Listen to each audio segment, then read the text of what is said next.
just alerted Paranormal Encyclopedia posted something. Good evening, ladies and gentlemen. Welcome to tonight's episode of Paranormal Encyclopedia. I am, as always, your host, Kevin Mears, demonologist, paranormal investigator in the Paranormal Encyclopedia. And the 2 hours last week was so much fun, I couldn't resist inviting my friends back, and they were gracious enough to join us. So, everybody, why don't you go around and introduce yourselves? As always, I'm Kevin's cohort, accomplice, perhaps, Partner in crime. partner in crime, author Brian McKinley, godfather of vampire thrillers. Okay, I'm John L. French, retired CSI, having done over 40 years on the streets of Baltimore. I'm now a writer and an editor. I've written the Bianca Jones series, three collections. Here There Be Monsters, Monsters Among Us, and The Last Monster. I'm working on collections of science fiction, fantasy, and horror supernatural, as well as chronicling the future adventures of the residents of Harbor City. Pat? As mostly, I'm Patrick Thomas. I'm the author of the Murphy's Law Fantasy Humor Urban Fantasy series, Dear Cthulhu Advice Empire, the Bikini Jones series, which now the second book is out, is officially a series, creator of Agents of the Abyss. And as occasionally, I am Patrick T. Phibbs, children's author of YA Emotional Support Nightmare, Middle Readers, The Undead Kid Diaries, The Baby Bear Mysteries, and Joy Reaper Checks Out. And kids' books, The Uggaboos, which 2 picture books and 1 early reader. Wow. See, those are real authors. That's why I only sometimes introduce myself as an author. It's like, You're an author? I hardly feel qualified anymore. No, I've been to your Amazon page. I actually picked up the first one of your series. Oh. And so you're an author.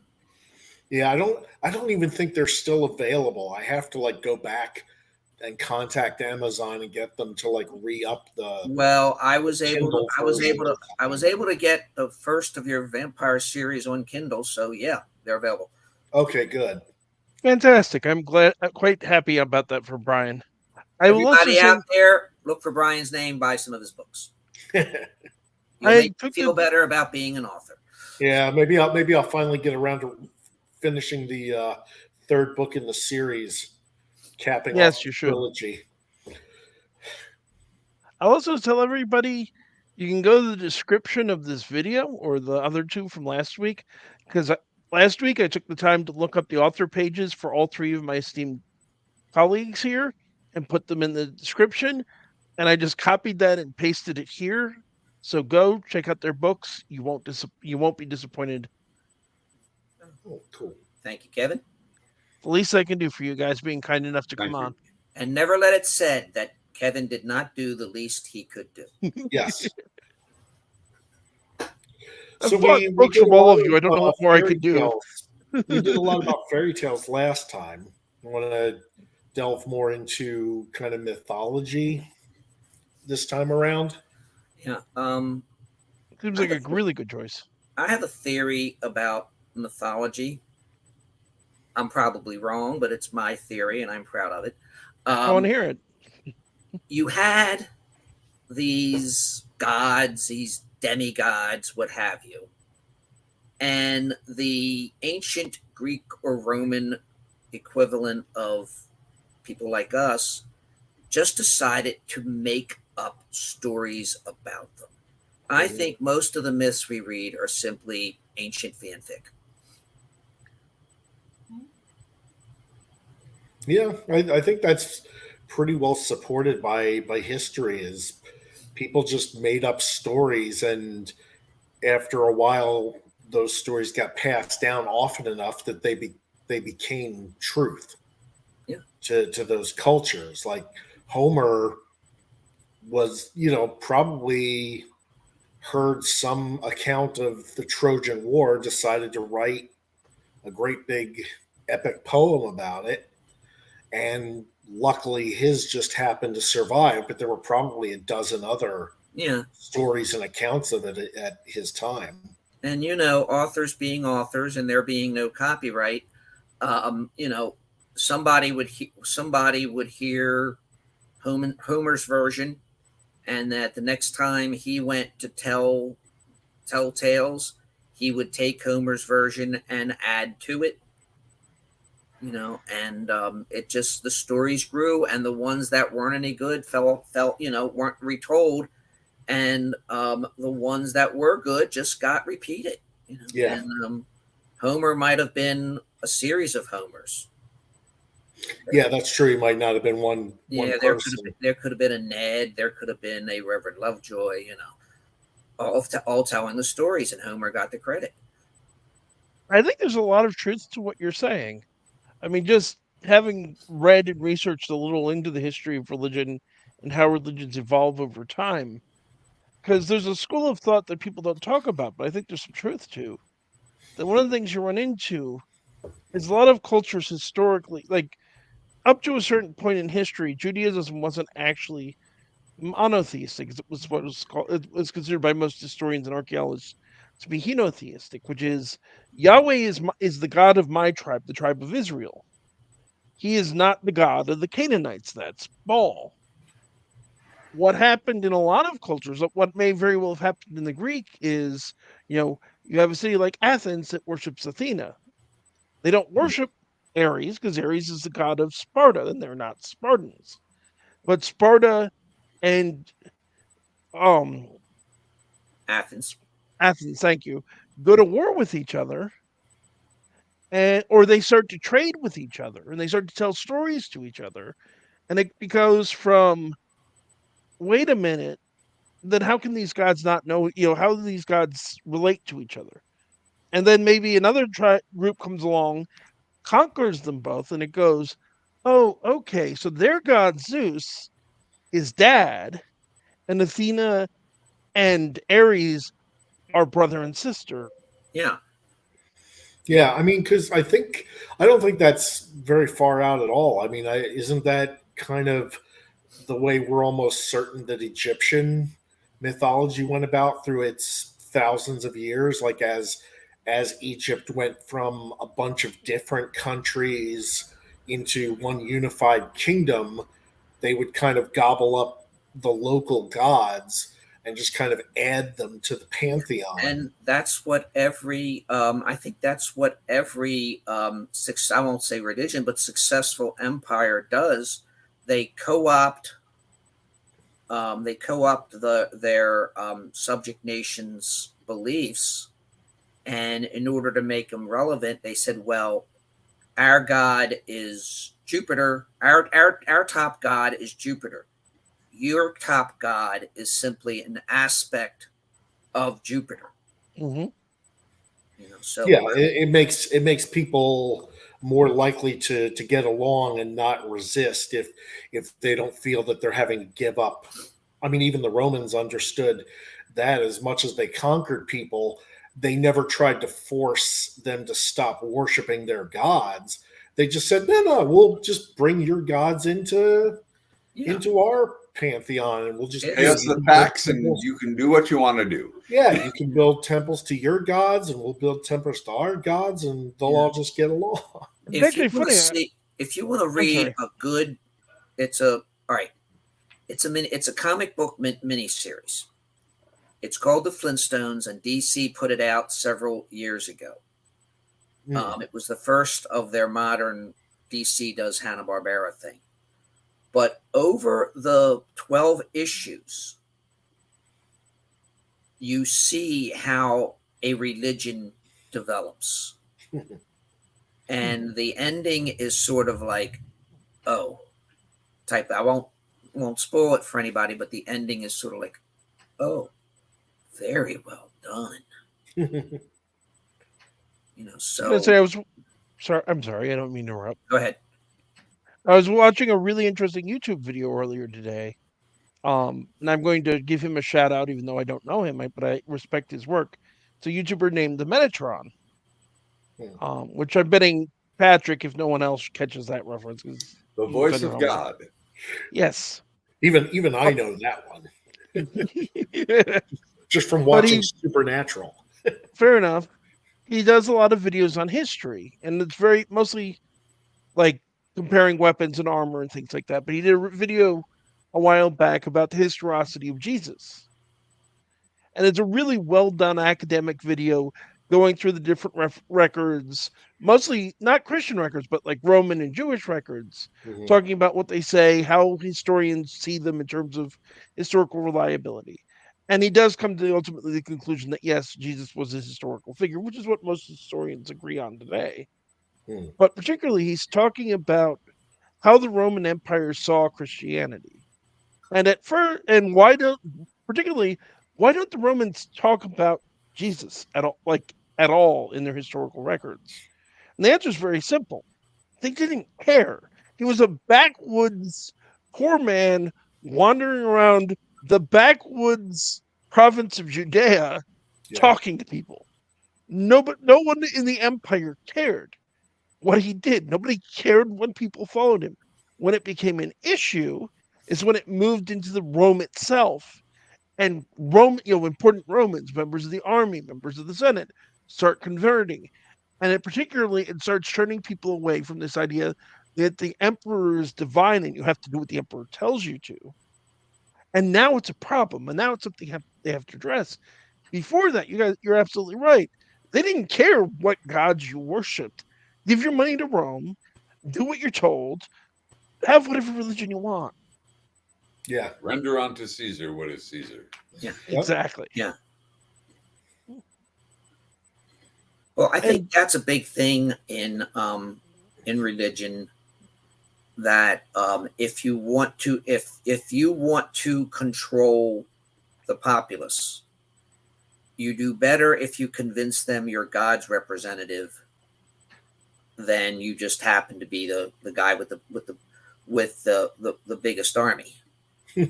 Yeah, the medieval kings figured that out eventually and started getting Rome's, the Pope's sanction and whatnot. I was just watching a biography of Charlemagne and sort of how that actually became a thing. Like the Frankish kings weren't doing that until I think Charlemagne's father was the first one to be anointed by the Pope, saying, "Okay, this is God's representative on earth." Well, it was more than God's representative. He was.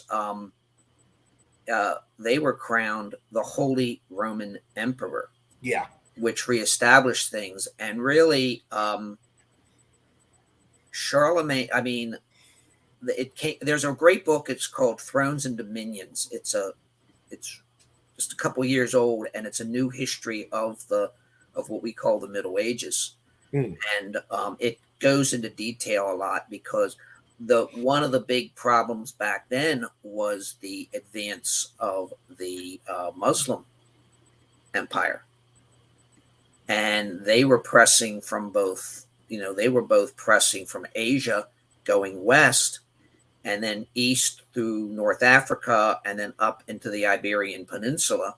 Yeah. So they were, they had Christianity in a squeeze play, and it was the Franks who initially stopped them just when they needed to be stopped, and for that's why I think it was Charles Martel and Roland, not the Thompson gunner,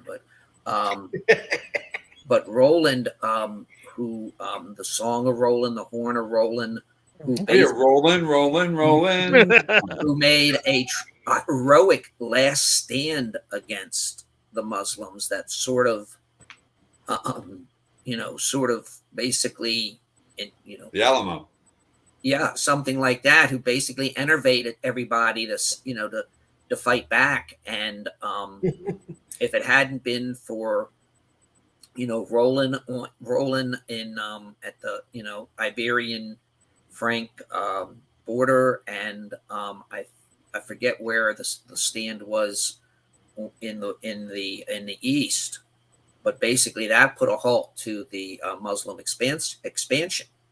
Yeah. Otherwise, If there's anything history loves more than a winner, it's a heroic last stand. oh yes, and really, that's something else.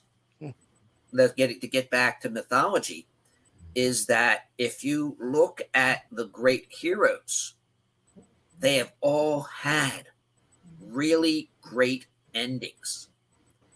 Robin Hood, dying, asked where he is to be buried, and he fires an arrow out of his window and says, "Wherever it lands." Cuchulainn, who was an Irish hero, he was the Irish Hercules. He once fought off the entire army of Cana all by himself. He was, his legacy was that he killed a couple of people after he was dead. His last stand was that he knew this was his last fight, but he was not going to go down. His stomach had been ripped open by a sword. He pulls out his entrails and uses them to tie himself to a rock and continues to fight. And he dies with his sword upraised in his hand. And the conversation more or less went like, "You think he's dead?"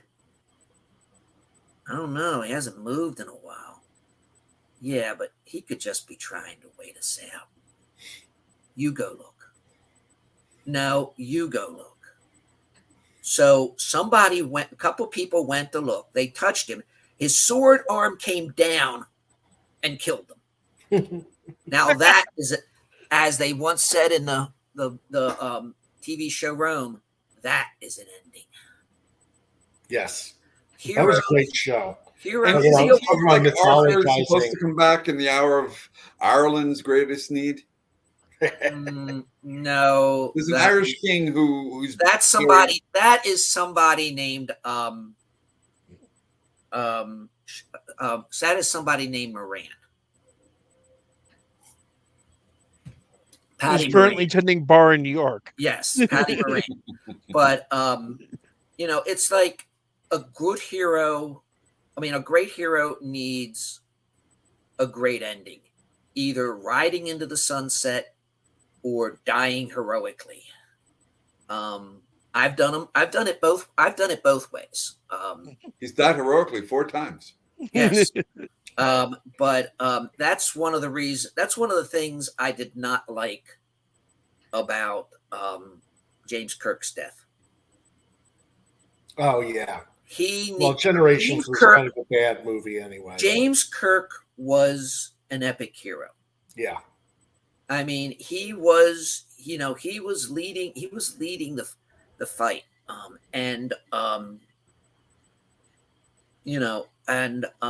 His death was not that of an epic hero.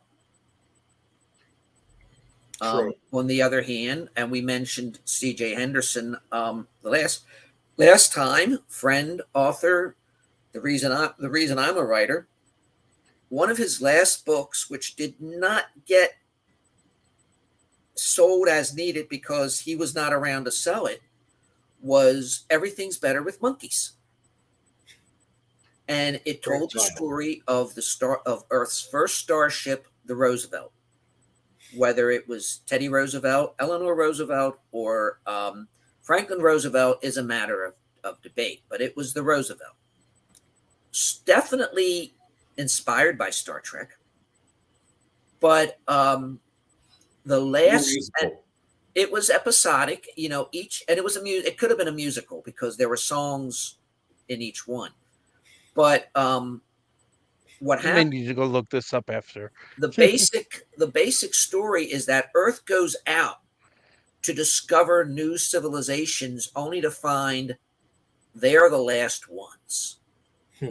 that we are not the explorers. We are the Johnny come latelys, and we're just smart monkeys. But then we show them that Earthmen show them just how smart monkeys can be, and that everything is better with monkeys. The last story in the book, when I read, I will admit, when I read it, I cried. If you do not cry when you read the last story and everything's better with monkeys, then you have no soul. And it was an heroic ending for that. You don't, it's sort of open-ended, but it is still a heroic ending. Yeah. You know, and so CJ knew a same thing with he was the inspiration behind an now sadly out of print anthology called With Great Power. It is a collection of stories about people with superpowers, and his is the last story. And again, it is about a Superman type character and his heroic ending. You know, again, since comic books are now are many people's mythology, look at Superman's death at the hands of what was his name? Doomsday. Thank you. That was an heroic ending. And the last page of that, I mean, they could have stopped writing Superman then, and it would have been, and it would have enhanced, you know, it would not have tarnished his legacy at all, because they could have brought in somebody else who called himself Superman, but Kal-El of Krypton, that was the perfect ending for him. Yeah. Just like when I forget who, but there was, I think it was the death of a family, whoever was writing Batman at the time, and The death of Jason Todd? No, it wasn't the death of Jason Todd. It was basically what could have been the final confrontation between Batman and the Joker. And it was, you know, I read it and I'm going, they could stop writing this now and it would be perfect. You know, just leave it. But then, of course, they brought it back because you can't kill them. They're like cockroaches. You can't kill them. Well, that's the problem with comic books, is they reach a number of like great endings, but commerce demands that they continue to. It's just like Sherlock Holmes got a great ending, and then Conan Doyle was forced by his publishers to bring him back. Yeah, despite against his will. You know, the public as well. Some woman wrote him a letter saying, I think you beast, or you monster. You know, and it's odd though that he left himself an out.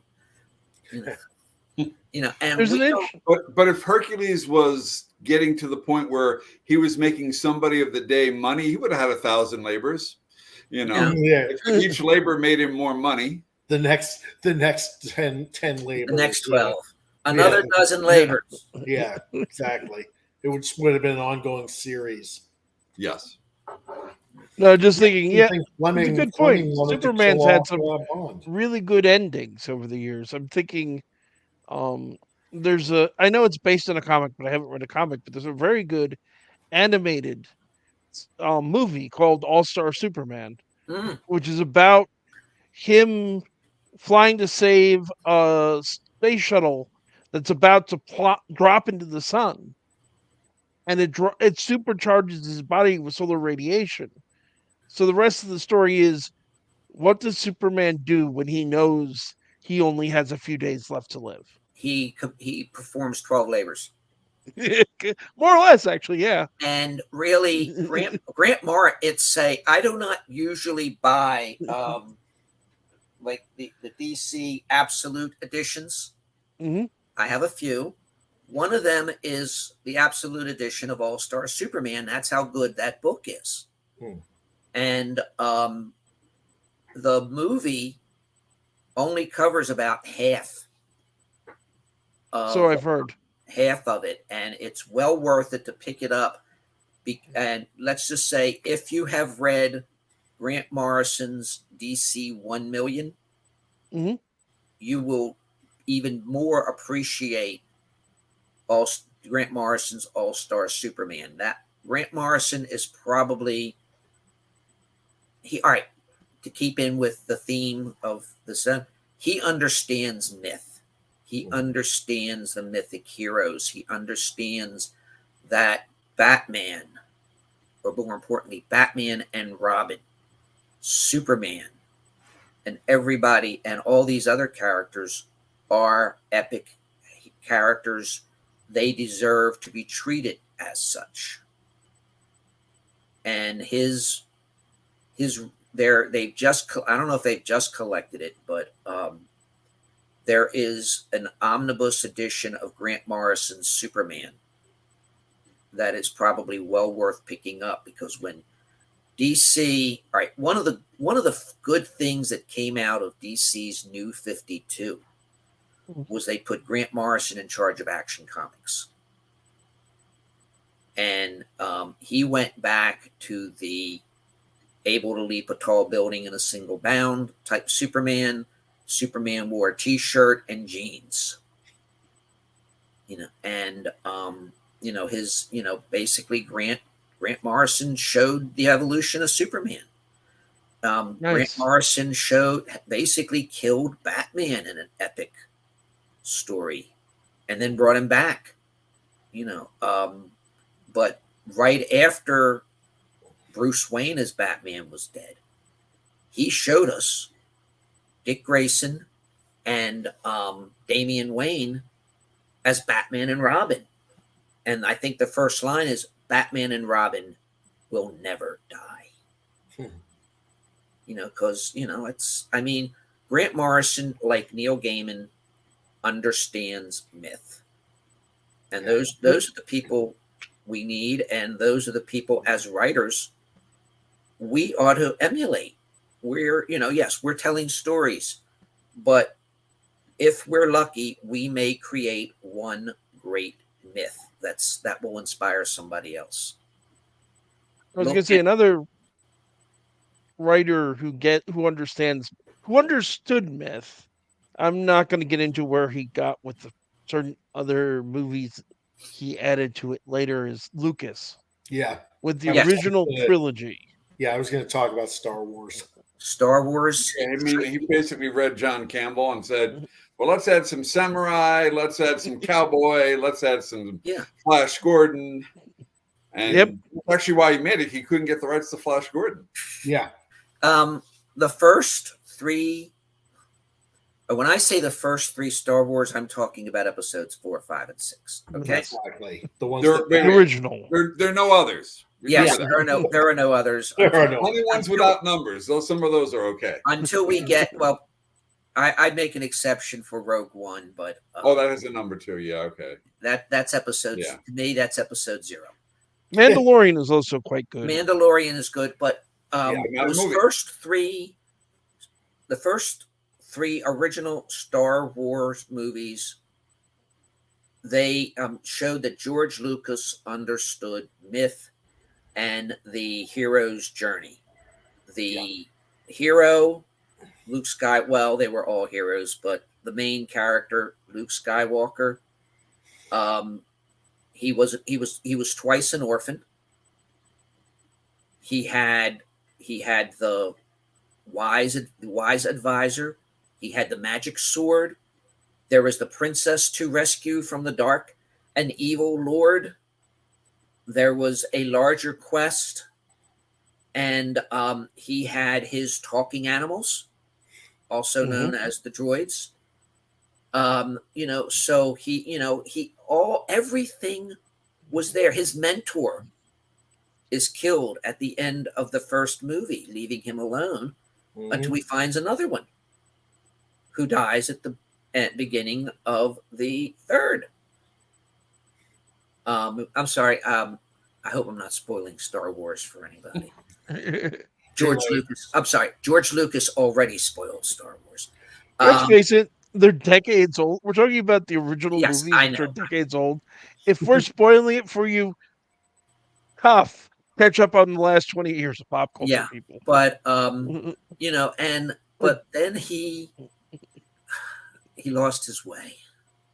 Well, He I think forgot. He forgot. He was so busy building the background. He was so busy doing the unnecessary job of showing where Darth Vader came from that he forgot that in an epic story, the bad guy is the bad guy and does not need a reason to be the bad guy.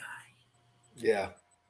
Which Well, makes me there's think. that. There's also part of it is kind of like we tend to give Lucas a lot of credit kind of on his own, but I think the truth is that he was surrounded by a lot of creative people that helped him immensely. Like, I mean, Carrie Fisher rewrote a lot of the dialogue in the original Star Wars and made it some of that iconic, snappy banter because what Lucas had originally written supposedly was just garbage. It was people don't talk like that. One of the Marvel, most iconic love scenes of all time.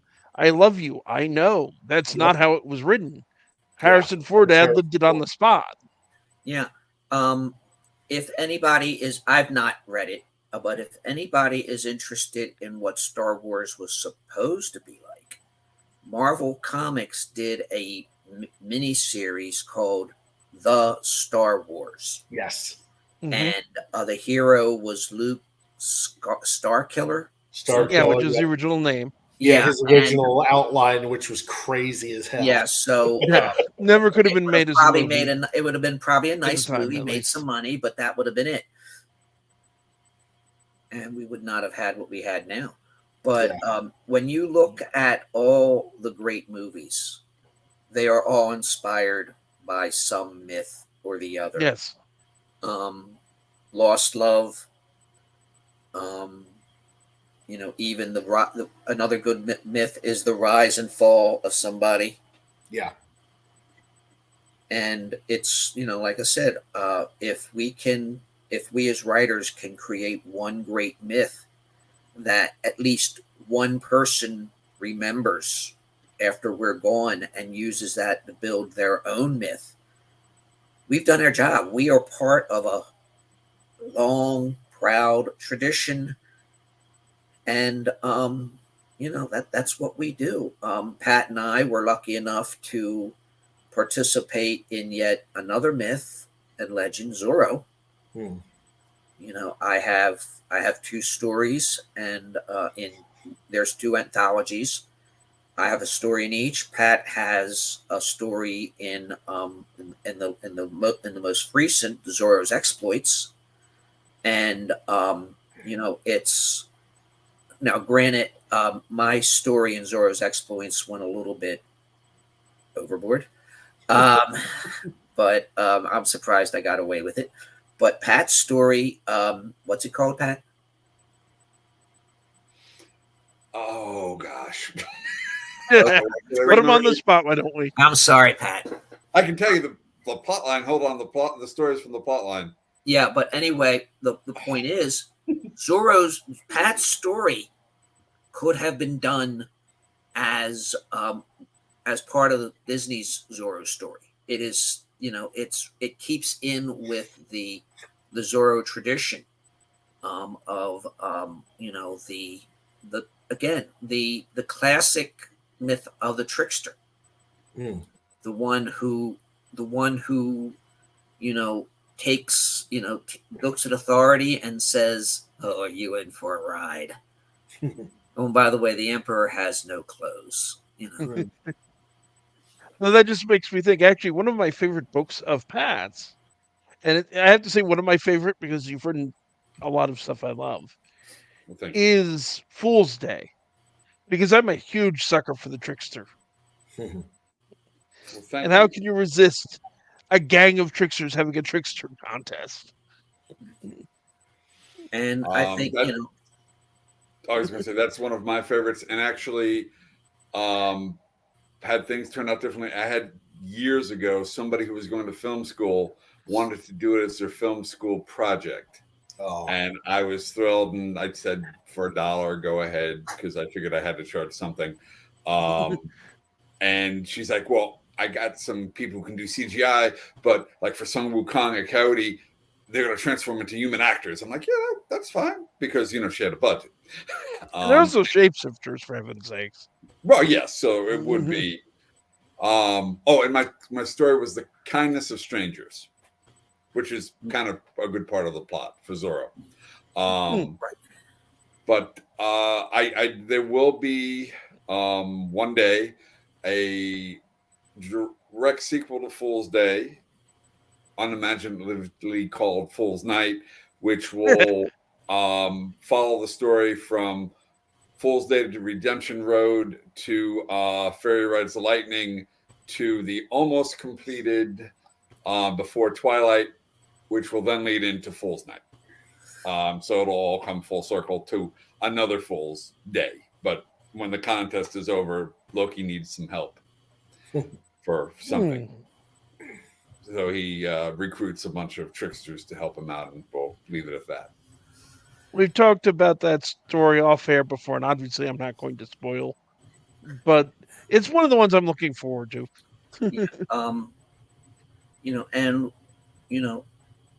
We are, as writers, we are inspired by myths, and as personally, and as Kevin will tell you, my theme in most of my stories is redemption, which is always a good. You take somebody who, who's down, and you lift them up. You take somebody who's on the dark side, and you ease them to the light.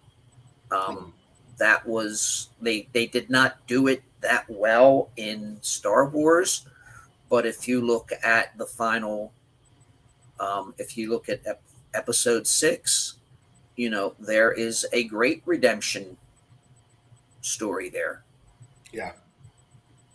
And the great sin of that is when they redid everything, they removed, was it David Prowse, and put in that other guy. It was the actor. No, they never used David Prowse, unfortunately. Which it was the third actor as the ghost. Yeah, Sebastian Shaw. Well, he was the Force Ghost in episode 6. Yep, Yes, the original, and the guy under the makeup playing Darth Vader with the helmet off. Yeah, David Prowse had always wanted to do that, and because of behind the scenes drama, Lucas just pretty much cut him out and didn't let him do it. I get why Lucas made the change to insert Hayden Christensen. I just don't agree with it. No, because if you wanted to keep consistent, then Obi-Wan Kenobi in that final as a Force Ghost should have been the young Obi-Wan Kenobi. Yeah. Not necessarily. Because part of the logic, and Lucas actually does explain this, is that because Vader redeemed himself, he returned to being Anakin Skywalker. He wasn't Vader anymore. Okay, now that makes a little sense. There's also what I thought was a very good concept that got cut from Force Awakens, which was that in some earlier drafts of the script, Kylo was actually supposed to be speaking to Darth Vader. The part of Anakin that had been Vader had become separated and was still out there as something like a Force Ghost. And that could have been a lot more interesting than what happened. Yeah, a lot more interesting, but would have ruined episode 6. Well, no, it was specific with the implication that Anakin, the part that was Anakin remained Anakin, and it's still out there as a Force Ghost. Then there was no redemption. There was just a splitting. A splitting, yeah. Yeah, I mean, I'm not saying it's a good idea. I'm saying it's a better idea. It's like I'm Buffy. That's the equivalent of what happened with Hal Jordan when he turned in Green Lantern, when he turned evil. Yeah. That the way they redeemed Hal Jordan was to say it wasn't really Hal Jordan. It was a creature called Parallax. He was possessed. And Parallax was then set free to infect somebody else. Which is not how that was. It's like the And, demonologist in me is groaning. He shifted universes and infected somebody in the Marvel universe who then became Venom. Okay, then. Because I'm not going to go into a long rant because Now I've got everybody confused. The conversation here, but I will point out the thing about demonic possession, true demonic possession, which a lot of people don't understand, is there's this whole thing called free will, and there's a reason that the name demonic possession implies ownership. You have to agree to become possessed. It's not a blank check to get out of whatever you did. It's the equivalent of taking drugs, committing a horrible crime, and saying you're not guilty because you took the drugs. Yeah. Lock up That's cocaine. actually a pretty good analogy. Lock up heroin. Don't lock me up. No, you don't lock up the heroin. You lock up the villain. The hero saves the heroine. Who is sometimes locked up. Right. Who wants to be tied That's up? why he has to save her. And then every once in a while, the heroine saves the hero. Yes. I have to say, one of my favorite things with the original OG Star Wars was the moment, it's when I was a kid, it still is now, was the moment during the rescue of Leia where she just yanks the blaster out of his hand and starts shooting herself. And it's like, no, you guys are screwing this up. I'm going to save myself. Yeah, exactly. Leia just needed out of that room. One of my favorite Mel Brooks movies is still Spaceballs. Yes. Love that. I'm not going to alienate myself further by commenting on my opinion of Spaceballs. Though part of me thinks if I went back and watched it again, I might like it more. I think you really would get appreciation for it. Well, I mean, it had some highbrow humor in there. At one point, when they're transforming to Mega Maid, he turns and goes, "Kafka, prepare the metamorphosis." And I remember laughing in the theater with a friend of mine, and no one else in the theater got it. Yeah. No, there are some really clever jokes slipped in there. It's great. It's Mel Brooks, so I don't doubt it. I mean, I like Blazing Saddles. I like Dracula Dead and Loving It. I like Mel Brooks. Maybe just because of the fact I'm a huge Star Wars fanboy. I mean, Empire Strikes Back is one of the first movies I remember seeing as a kid. So it's had a big impact on my life. Yeah. So it may just have been, I was young, it's a parody. I didn't like parody. Well, yeah, I mean, you might have liked parody. You just didn't like them making fun of your favorite movie. Exactly. Although, on that note, Kevin, do you want to hear an interesting story? Please. Mel Brooks went to George Lucas and got permission. I'm not surprised. He showed him the script to Spaceballs, and George Lucas loved it. He actually told Mel Brooks, he said, if you took out the jokes, you could probably do this as a serious movie because the plot works. Yeah. And the only thing he said is you can't merchandise it. So they had the whole joke about merchandising. That's one of the best jokes in the whole movie is Yoda. I remember that joke actually being funny even to me as a younger kid. Yeah. So I like I said, it's Mel Brooks. The man knows comedy. I'm not ever going to claim otherwise. But anyway, getting off of the topic of film that we've kind of strayed on to, something that occurred to me that we haven't touched on that we could is when history itself becomes myth. Yeah. Like the 300 Spartans at Thermopylae, who in reality were backed up by like 10,000 other Greeks, but the myth that we've been handed down becomes 300 guys by themselves took on an entire Persian army and held them off heroically. History is written by the victors, so yeah. Yeah. A good book on that is by Tom Holland called Persian Fire. Spider-Man and an author. Woo! Oh, Awesome. And the director of Fright Night. speaking of Spider-Man, if I could put in a completely irrelevant plug. Always. Sure.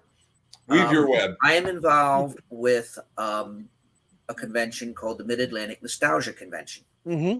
It will be the second weekend of September in 2023. And one of the confirmed guests is, I believe his name is Nicholas Hammond, who was television's Spider-Man, first Spider-Man. Oh yeah, Oh, wow. I've seen things about that show. And one of his co-stars will be appearing with him. And of less interest is the actress who the woman who was the first woman to portray Wonder Woman in film. It was a 10-minute failed pilot in the style of the Batman TV show and others. Mm. But she will be there, so they'll have the And original if television you've Spider-Man seen and the original Wonder Woman. She That's has a rather cool. mother, lives in suburbia, looks the part, looks like one of other opposed to Kathy Lee Crosby, who I don't know what happened there, in that Wonder Woman movie. But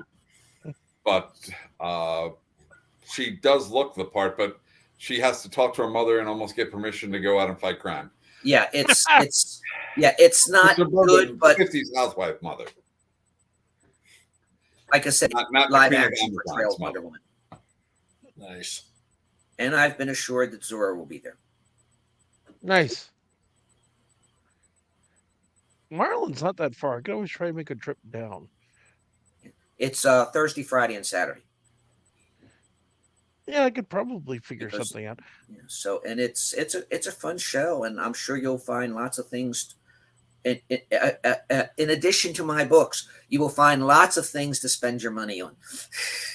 Well, the But other get his thing I books always, first. whenever I go to a convention, the other thing I always have an eye for is new guests. You might find some there. I would expect so. I get the beauty of the fact this is Brian and I's show. We decide who we want to have on and who we don't.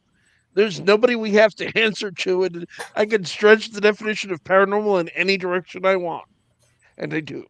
I'm If not you gonna ever have two regular people, you have a paranormals. There you go. But no, in particular, I also I miss doing conventions. I miss particularly because I'll admit it, I like the spotlight. I miss speaking at conventions and performing at conventions. But I just miss going to conventions. So I met Brian at a convention. I met my fiance at a convention. I met my fiance before my current fiance at a convention. Yeah. I'm mostly this way. There, if you are in the parade, you don't see the parade. When I'm behind the vendor's table, I generally don't see much of the convention. Yeah. So every once in a while, Understandable. it's nice. Like I went to Shore Leave in July, and just as a attendee, and walked around and talked to a bunch of people. It was fun. The same. That's one of the reasons, other than the fact that I really can't afford it. I don't set up at the Baltimore Comic Con because I enjoy walking around, meeting artists, meeting writers, having great conversations with with people whose comics I've read and things like that. Getting doing a fan stuff of getting autographs and Sure. Yeah.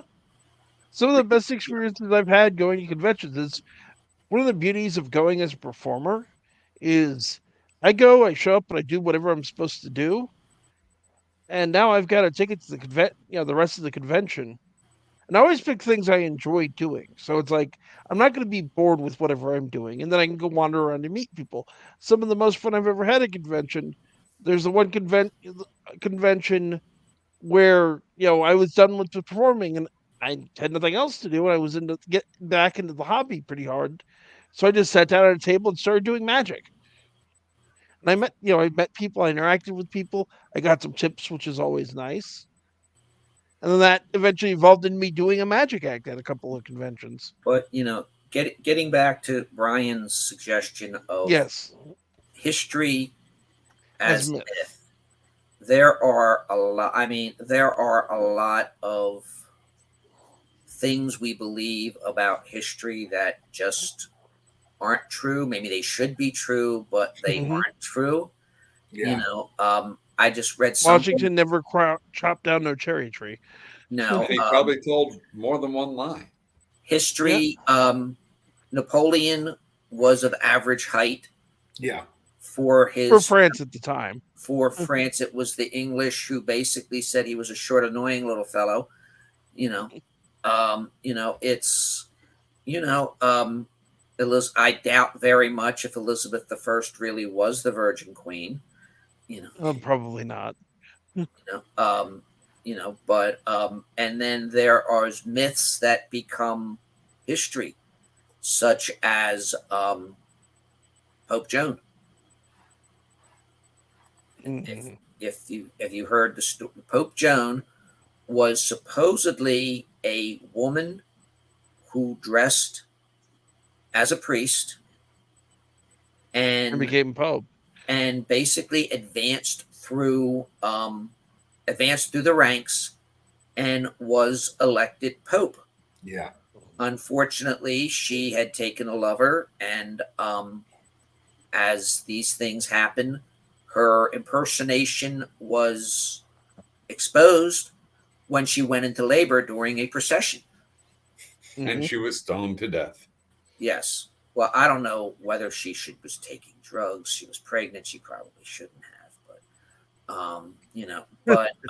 yeah. So that's and there are people who insist that there was a Pope Joan, and you go, okay, well, when exactly was she Pope? Well, and whatever time period they gave you can show There that was no Pope Joan. there was, if there was a Pope Joan, it had to be in an alternate universe because we can pretty much account for all the popes. Maybe Yeah. it's whatever universe it's the Berenstein Bears. Now, Well, I think some of it, if it's bad stuff like Queen Catherine and the horses, that was spread by the people who were not fans of Queen Catherine. yes. Oh yeah. Oh, a lot of And her propaganda. death, of course, versus when like- the pulley holding the horse broke and crushed her to death. yeah. But Yeah. there's a lot of historians are re-examining some of the Roman emperors because guys like Tacitus and Suetonius really kind of had political axes to grind when they were writing their histories, and as a culture, Rome didn't approach the study of history the same way we do, where they were looking for absolute, provable, unbiased facts. Well- Romans just liked a good story. So yeah.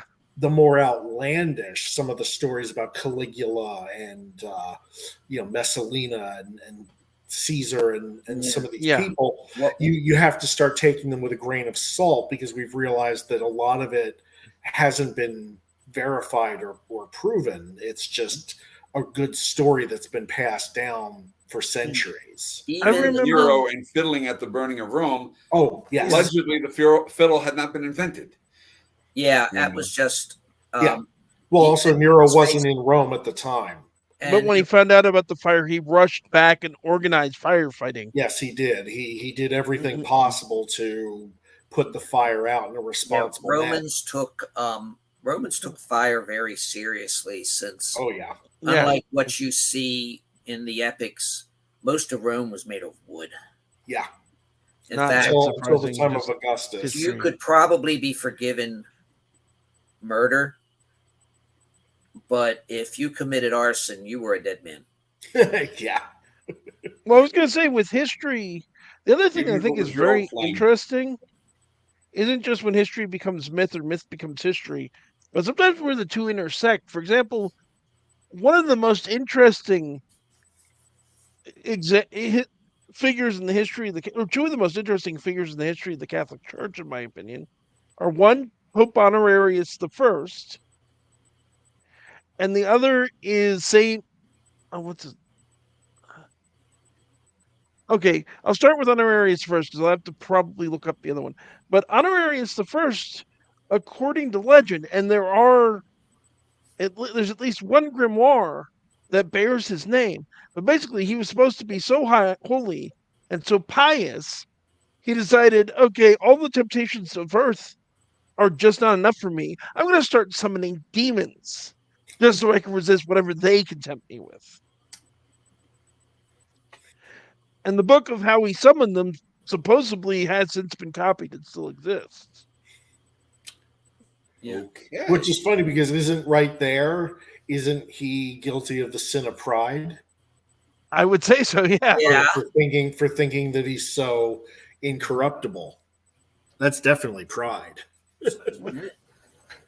Okay, what is the name One of of the the seven. saint? There is a history of the popes. I forget the title of the name of the author, but it's called Saint and Sinners. And it basically starts with Saint Peter. It contains a full listing of the popes and the anti-popes, and it ends with Pope Benedict. At least, I think he updated it once or twice, but the version I read, it ends with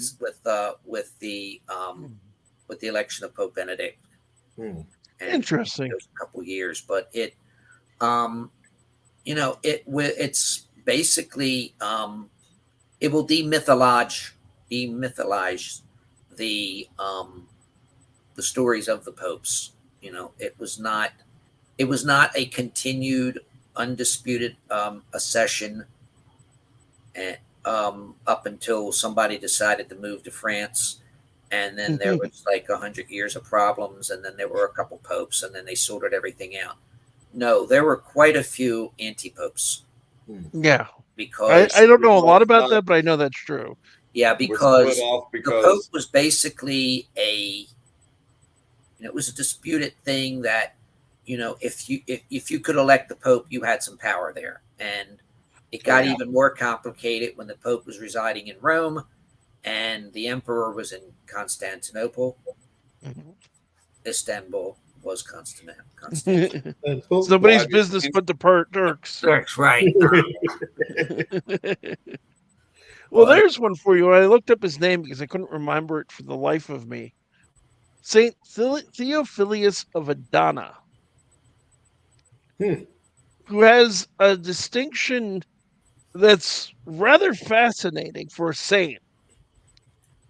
Before Faust, before Dee, before all of the other, before Robert Johnson, Saint Theophilus of Adana is the first recorded example of someone selling his soul to the devil, complete with a contract.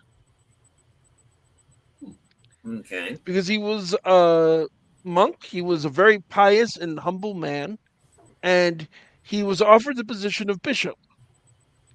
Being very humble, he turned it down, and his main arch rival was given the position instead.